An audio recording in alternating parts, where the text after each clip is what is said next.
feel see betimi abo game e wo ha de na wo home po omo a withdraw approval no yanya ba bia ye bo game no e ba so wan Ebusapanyi asem no I am the person na ho and had my chance free because anybody has come. Wow. I'm say to aba Ghana bato no be 2008 to 2012 there no. And ababa will be TV station we go interview no started so come bro no ma oye mouse Akuma FM 87.9 Kumasi. Ebusapanyi ba bia yi gina. Everything that bro for the ball. I mean nim say oya man o say anybody has come. Ebusapanyi anybody has come. Anybody has come. Ba bro for the baba. Yeah, the bro for the baba. But anybody has come. Hey baby. Ebusapanyi. Yes sir. You see, when you do checks from authorities, Yes. and you are unable to, as it were, get a message, a clear say, yes, you promise brana say, asemno ebet me akobabia. Then the concerns be ediba. Yeah. I've done a lot of checks. Akuma FM 87.9 me checks na my no. Ekyerɛ sɛ ebesi nem panyimfo no mudi yago kanse nanim no kwa no ɔmo nim kwan a ana ba bia bɛfa so bɛbɔ no. Wow. Woka Ghana Football Association. Yes, Ghana Football Association, the Ministry of Youth and Sports. Obia o mata bia no. Enim ba bia ye bɛbɔ. Obia ni wa ɔwɔ answer. Obia ni what mama me answer. I'm going to read some of the answers I got to you and ebe shock you.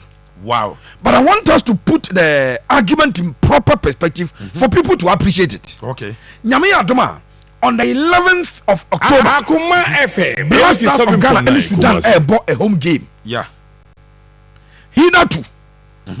And we are talking about the possible squad. Yes. We are talking about the possible system. Defense line, saying how to approach the midfield. Yes.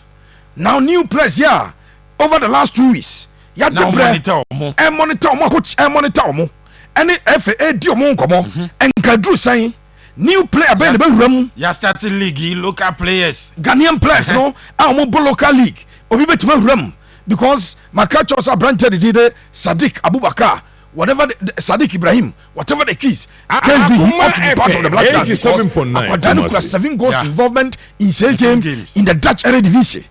Is that Akma performing very well?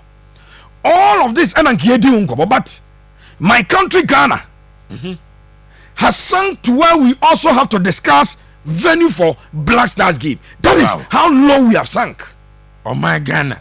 Now, Ebusapanyi, 4 times African champions. Game we on. Yes sir. Game we. Ghana Sudan. Makacho say obi the ferry ebemene kase, CAF the ferry ebemene kase. Sir. Akuma FM 87.9 Kumasi. It gets to where the huge political figures want to get involved. Remember, as a CAF, no, omo to collaborate with Abain to develop sports. Yeah. FIFA, omo to collaborate with Abain to develop sports.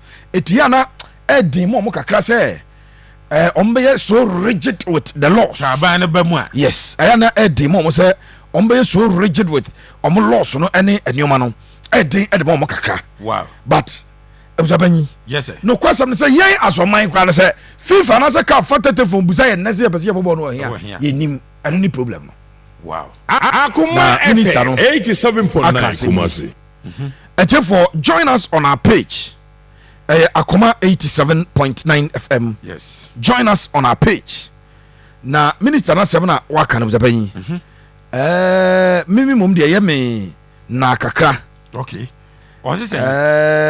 Say, or no, CAF say, we have written to them, CAF, to request an inspection of the Accra Sports Stadium and the Cape Coast Stadium, and they have yet to respond. I broke up PMO Parliament, no, and ye busano direct questions. Accra Sports Stadium, they're here, okay. Yeah, 87.9. I Summertex mobile game. A ball game also no. A horn was what trauma calves on main. Yes, it would all buy him page na so. Or say we have written to them in brackets a Confederation of African Football to request an inspection of the Accra Sports Stadium and the Cape Coast Sports Stadium, and they have yet to respond. And so when I asked at the ministry Say, Yababoy and game no hino. This is the exact quotation. The public relations officer at my ministry, they catch him say, "Ya tried your calf, so may inspection." GF, the abuso modia kwampa GF no, and correspondence the 87.9. Calf is yet to respond. So calf Krano with 17 days to go. I like that. They say, yeah, we are doing this conversation, and let's say we have 2 weeks. Yes. Yeah, if we want to round it up, you have 2 weeks. And every month, aka 16, you have 2 weeks, 14 days plus some 2 days. You have a game, no, and that is where we are today. Wow. This is Mustafa Yusuf telling the Augusta House of Ghana, the parliament, that they have written to Omakacha GF but CAF and responded, and that is in itself something that can tell you someone again. CAF wrote to us say, Makacho said within the next 5 days, if Ghana fails to select a venue, CAF will now select a venue for us. Yes. In fact, the next 5 days, selective venue, not in Ghana. Wow. Selective venue outside Ghana. Other than that, CAF will select a venue for us, and CAF will always consider the only neighbor. And CAF, Sudan say, young first Sudan, and so those are the permutations. Wow. So I decided, after the Ministry of Youth and Sports, I decided to inquire from the Executive Council of the Ghana Football Association. Okay. And fortunately, I've made contact with 3 members of the Executive Council of the Ghana Football Association. Now, Obi Bianu Otimi Mame a positive answer. Obi Bianu Otimi Mame an answer. I didn't answer eba. Wow. Omo. Decided the executive, the highest decision making body in the day-to-day run of our game, with the exception of Congress. Congress, ebetimi ayamra ediamo mayeno, and Kabasi ne born there, ayomopa and I've inquired from key figures within the key figures within the and emphasize on that. Key figures. And Nibre has come. I told you that the Nibre has come now. Yes. And the Minister of Youth and Sports, as well, Chokratan or my GF Chokratano, a besin na aka 16 days. I'm Yakoboy, CAF Enva response to my Fenoto. Number 2, ne say Executive Council members, me and sir, omuye key, and I maintain key. Omu say, omu nim baby no. Wow. And I'm saying, baby, my dream enter me, my main sign and come in. I decided to inquire from the NSA. Of course, one of the most competent bodies are. I decided to inquire from the National Sports Authority. They don't know. Wow. The NSA now, NSA infrastructure. Finally, I contacted my very good friend Henry Asantichum. The FA spokesperson. Being the spokesperson, now ya research bibi ede agu nimfrum se onyimaye. I decided to contact my good friend Henry Asantichum. Any updates on the Black Stars venue for the Sudan Afcon qualifier? This was my question. My brother says, not that I know. Wow. This is the communications director of the Ghana Football Association. And not that I know. Onim. But aka 17 days. Hours kakra aka working days aka 1 hour and some. See, your working days. 21. Your working days. Your working hours is 5 p.m. Yeah. You know, uti free ma. Now say aka 1 hour, some 40 something minutes, and the man 1 hour 38 minutes. The man tells me he does not know. Now. Not that I know of. Not that I know of, because ono enu asanti chumo. Onya one of the deciders in Jinano Kaya. During that interview with him, you kept pushing Wakata minimum catch on me. I am not an ESCO member, so when they meet, now some more Ebeka no catch and Namabeka intime, ESCO num Kosia impo, and no take a decision. And I ESCO no anchor Bibian Jamaica, and he asked at 16 days and some 1 hour 37 minutes to Yababo Ghana match, you know. The Executive Council of Ghana Football does not know the venue at Yababo. The Minister of Youth and Sports in Parliament today, I say, Wama GF Atron Krata, the Aqua Kaf for some women is Pate Accra Sports and Cape Coast Stadium. nanso ɛno nso onya response bia ɛna afei so no postpresident ɔno so yɛnka nkyɛ na onim ɛna se panya me frɛ no ɔno se bobo omi nso nim abusa panyi deɛ menim ɛna meka kyerɛ wo yi maka kyerɛ sɛ through the intervention of His Excellency Nana Addo Dankwa Akufo-Addo we may play the game at the Cape Coast Stadium market Cape Coast Stadium we may play the game at the Cape Coast Stadium. I'm using the word Abia because said America no Cape Coast Stadium no as still calf for no edio money behwe between the Cape Coast Stadium and the Accra Sports Stadium the Cape Coast Stadium na akwa ni mu bebrebe a chain Accra Sports Stadium okay.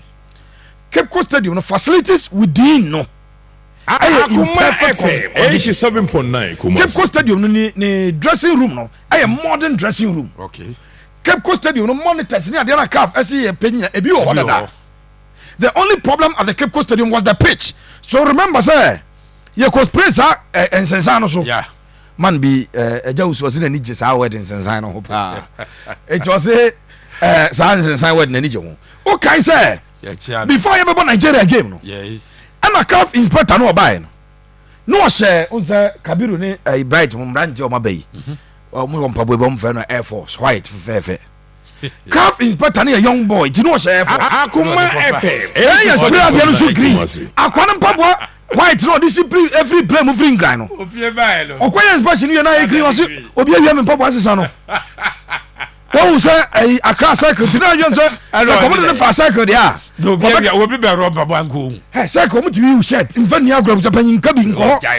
Cycle was that second iPhone. Kurani say no almost more man cover no so that's one cover omo fa the chip to somebody throw some man no dey call friend nuanos amanya bi time ba ofo ka no kura yi kiso pa yetutu ani say ni kura ni say jai sango fo no fo mu ni say kama mo no fa cycle e kana adwuma say e bi omo no fa cycle no and obi ayi na force na ne mpabu na dan green e free ho e Cape Coast Stadium no the only reason e ho fly lights no the intensity e in perfect condition. Cape Coast Stadium no in terms of sitting capacity seat arrangements BBI okay. Ura dressing room BBI okay.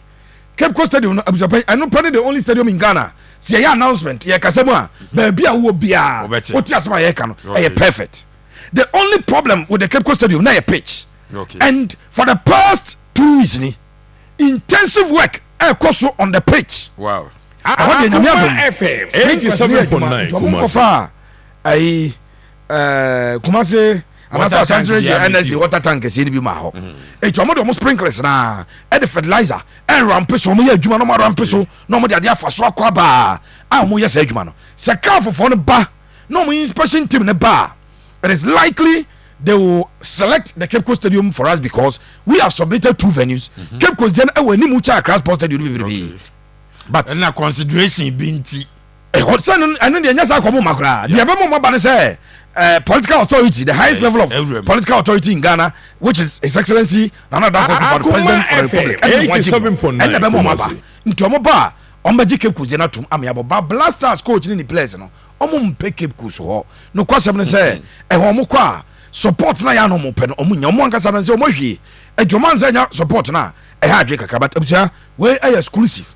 I've spoken to all these people amabo mudin. The ESCO as a body, my friend and Yasanti Chum have spoken to the NSA. Then the minister has spoken. Obia Nimbabia in 16 days' time. Black Stars of Ghana. Ebebo the Afcon 2025 qualifiers between Ghana Black Stars and Sudan. We do not know as we speak. Now our opponents are also to be FM 87.9. Of course, CAF regulations they can't be. It has a Ghana inform Sudan for say Bono. Yeah, bona Joanna say bona bra. Omubesi ne no official communication. And every Ghana Football Association. I call the Sudanese FA say March ni mbabo on the 11th of October no. Yeah, bebo e ha and I say bebo ha. We a complete update exclusive. And I'm the amount of video. Pepe Suarez. We just the beginning. Prince Nico Bekas and Tehon. Aha. Ye nyama sekra ye kwamane ne. Awen sem